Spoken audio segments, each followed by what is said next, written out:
सुचि तीरथ धाम अनेकन है, सबकी अपनी अपनी महिमा। ये मिथिला की महिमा क्या है? ये मिथिला की महिमा पता है सखी तुम्हें क्या है? बोले इस मिथिला की महिमा ये है कि मिथिलेश से भूप भय है जहां। इसका नाम मिथिला क्यों पड़ा?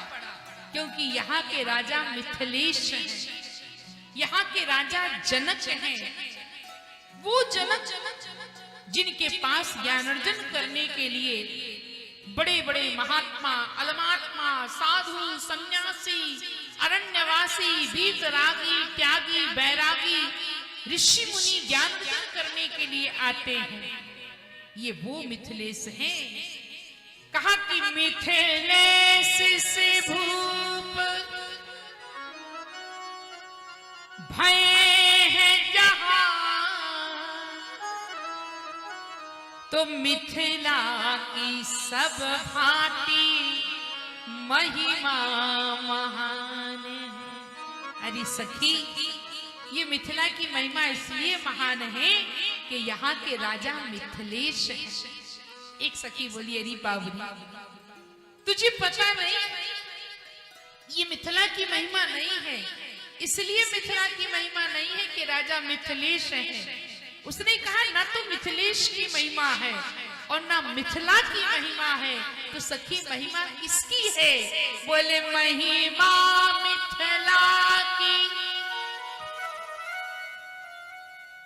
नहीं सजनी, तो महिमा मिथिला की नहीं सजनी, तो ये तो महिमा उनकी किनकी? ये तो महिमा उनकी किनकी? बोले जिनकी महिमा, ये महिमा उनकी जिनकी महिमा। महिमा, महिमा ने ये मिथिला की महिमा नहीं है, ये तो महिमा उनकी जिनकी महिमा। और मही किनकी माँ है? धरती माता किनकी है? किशोरी जी की। किशोरी जी का जन्म इस धरती से हुआ है, तो सारी की सारी महिमा तो मिथिला में महारानी किशोरी जी की है। मिथिलावासी गाते हैं, अरे स्वामिनी सिया जू हमारी। जिस दिन हमारा जीवन भक्ति में लग जाए, जिस दिन हमें भजन अच्छा लगने लगे, सत्संग अच्छा लगने लगे, हमारा मन संसार से हटकर परमात्मा में लगने लगे, समझ लेना बस हमारा प्रवेश मिथिला में हो गया। तो हम राम कथा के माध्यम से भक्ति में प्रवेश कर रहे, मिथिला में प्रवेश कर रहे। और मिथिला में वो मिथिला धाम जहां प्रभु श्री राम विराजमान है। आज भगवान का दिव्य मंगलमय विवाह महोत्सव मनाया जा रहा है पूरी दुनिया में, और अयोध्या मिथिला में तो आज अद्भुत आनंद है। मेरा सौभाग्य रहा कि मुझे इस दिन अयोध्या का दर्शन और मिथिला का दर्शन करने का सौभाग्य प्राप्त हुआ। पर आज आप लोगों को देख रही हूं तो आप सब में मुझे मिथिलावासी ही दिखाई दे रहे हैं। और मिथिलावासियों का लक्षण क्या है? पुर नर नारी सुभग सुचि संता। कैसे है मिथिलावासी पता? पुर नर नारी सुभग, सबसे पहले तो बहुत सुंदर है, जैसे आप लोग हैं। पूरे नर नारी सुभग सुचि संसार। 5 दिन तो भैया संत बन के रहना। 5 दिन तो हमें ना ऐसा वैसा खाना है और ना ऐसा वैसा। वैसे यहाँ ये सब होता नहीं है फालतू काम, सब तिलकधारी बैठे हैं, चंदनधारी बैठे हैं।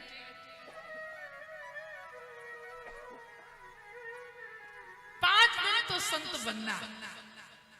अगर हम, क्योंकि हम मिथिला से शुरू कर रहे हैं ना, और वहां मिथिला वासियों का लक्षण सुर नर नारी सुभग सुचि संतान। और केवल संत ही नहीं है, धर्मशील। कैसे है? धर्मशील, धर्मशील। और दूसरा गुण क्या है?